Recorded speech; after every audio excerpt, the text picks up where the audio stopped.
MySejahtera benarkah rakyat seperti tipah yang tertipu? Semakin lama, semakin ramai pihak yang mempertikaikan kewajaran aplikasi MySejahtera berada di dalam telefon bimbit dan mengintip setiap pergerakan rakyat. Akhbar yang diketahui pro UMNO dalam rencana minda pengarang pada 18 April lalu membangkitkan mengenai isu perebutan mengenai hak terhadap aplikasi yang pada mulanya diberikan mandat pembangunannya kepada KPI Soft Malaysia Sdn Bhd atau KPI Soft yang melaksanakan pembangunan secara percuma. Menurut laporan tersebut, semuanya nampak senang dan mudah serta tanpa kos atas nama tanggungjawab sosial korporat atau CSR. Namun ia menjadi kelam kabut apabila KPI Soft menjadi Entomo Malaysia Sdn Bhd. Hak intelek MySejahtera telah disewa kepada MySejahtera Malaysia Sdn Bhd atau MySJ pada harga RM338.6 juta sehingga akhir 2025. Sekarang Kementerian Kesihatan mahu membeli hak aplikasi yang sebelum ini dianggap dibina secara percuma untuk kerajaan. Ia seperti tipah tertipu, kata Muhammad Azlan Jaafar, penulis rencana tersebut. Beliau juga merujuk kepada beberapa nama korporat besar dan individu yang berkaitan parti politik menjadi pengarah dalam MySJ seperti didedah jawatan kuasa kira-kira wang negara PAC. Tumpuan sekarang ialah mengenai pemberian kontrak secara rundingan terus kepada MySJ Sdn Bhd oleh kerajaan pada November 2021 dan status rundingan kerajaan dengan syarikat itu. Siasatan juga bagi mengetahui sama ada pihak membuat duit atas angin serta keselamatan negara berikutan dakwaan pembabitan syarikat Singapura. Ini kerana ada 38 juta data rakyat yang mereka tinggal di Malaysia dalam pangkalan data aplikasi itu menurut laporan. Katanya apa yang menjadikan MySejahtera sangat berharga adalah datanya. Maklumat 38 juta data pengguna dan kira-kira 80 juta check-in setiap hari perjalanan pengguna MySejahtera. Tiada pihak ada data sebanyak itu kecuali Jabatan Pendaftaran Negara. Ia tahu setiap pergerakan kita apabila ditekan check-in, dakwanya. Menurut catatannya, pemilik aplikasi menggunakan data itu untuk tujuan pemasaran iklan atau memantau pergerakan seseorang. Itu sahaja menjadikan MySejahtera King sangat bernilai. Pemilik intelek tahu nilai aplikasi itu dan tidak akan berganjak atau menjualnya pada harga kedai pakaian bandar. Kita tidak perlukan aplikasi yang tahu setiap kali kita keluar dari rumah. Tiba masanya kita membuang MySejahtera ke dalam trash bin dan delete daripada kehidupan kita selama-lamanya, tegasnya.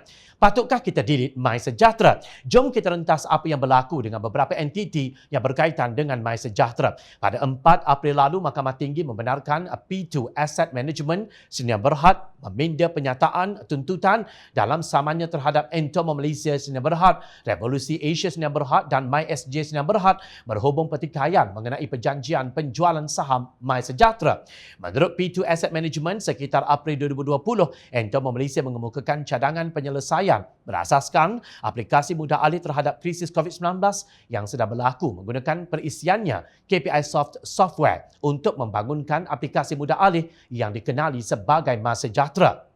Katanya disebabkan kejayaan aplikasi itu, Entomo Malaysia tidak lagi mahu menawarkan perisian dan aplikasi tersebut atas dasar CSR. Sebaliknya bertekad untuk mengaut keuntungan perniagaan menerusi perisian dan aplikasi berkenaan. Seterusnya, P2 Asset Management mendakwa pada 20 September 2020, Revolusi Asia pula memasuki suatu perjanjian dengan Entomo Malaysia bahawa ia akan memegang semua saham dalam MySJ sebagai penama Entomo Malaysia.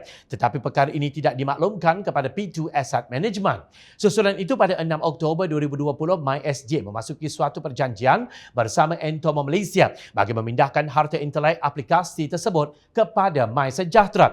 Ini memberikan MySJ lesen untuk perisian tersebut dan MySJ perlu membayar Entomo Malaysia RM338.6 juta iaitu yuran agregat untuk pemindahan harta intelek aplikasi itu dan yuran pelesenan bagi perisian.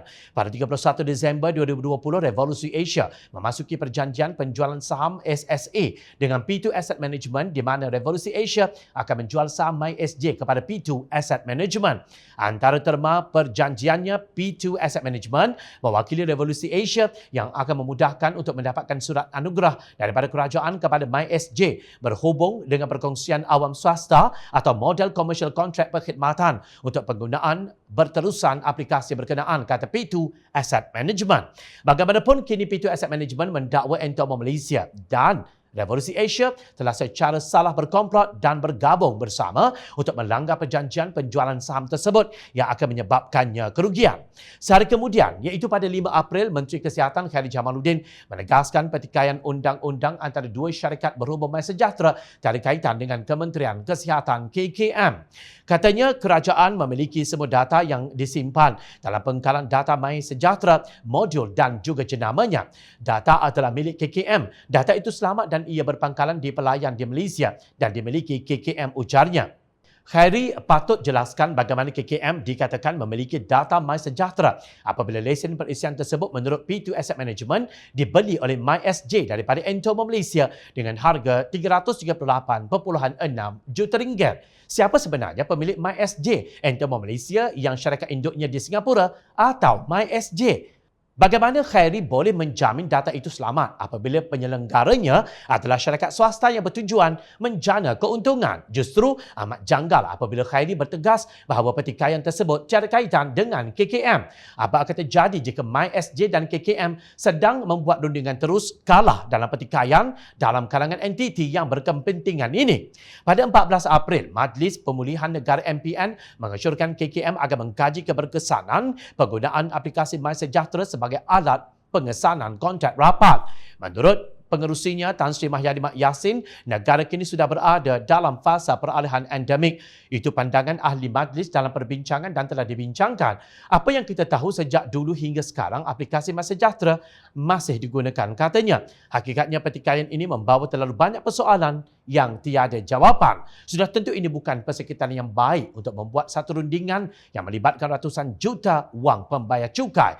Berdasarkan niat MySJ untuk mengaut keuntungan, tidak mungkin MySJ akan menjualnya dengan harga barangan bandar. Janganlah jadi tipah tertipu.